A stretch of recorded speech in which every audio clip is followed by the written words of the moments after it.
நிலுவையில் உள்ள சம்பளம் வழங்கப்படும் வரையில் தொடர்ந்தும் உண்ணாவிரத போராட்டத்தை முன்னெடுக்க உள்ளதாக வாழைச்சேனை கடதாசி ஆலையின் ஊழியர்கள் தெரிவித்துள்ளனர்.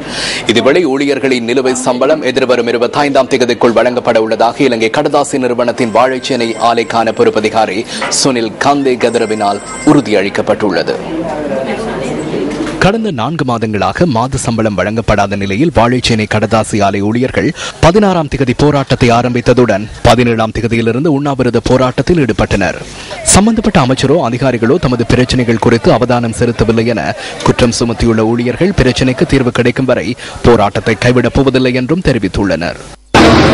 சொல்லியிருக்கிறார், எங்களுக்கு 25ஆம் தேதி சேலரி தாரன்னு சொல்லி 5 மாத சம்பளமும் தாரன்னு சொல்லியிருக்கிறார்.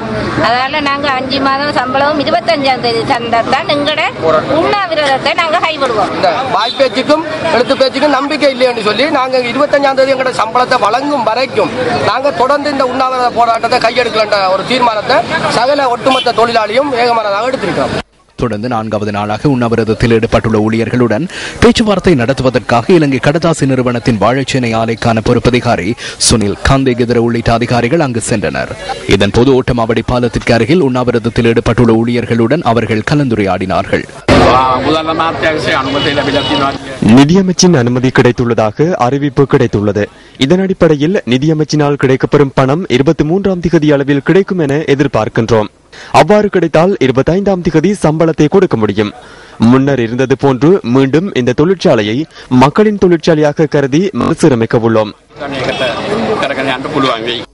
இதேவேளை வாழைச்சேனை கடதாசி ஆலையின் தொழிற்சங்க தலைவர்கள், ஆலையின் முகாமையாளர் மற்றும் ஆலையின் பொறுப்பதிகாரி உள்ளிட்டோருக்கு இடையில் இன்று பேச்சுவார்த்தை ஒன்றும் இடம்பெற்றது.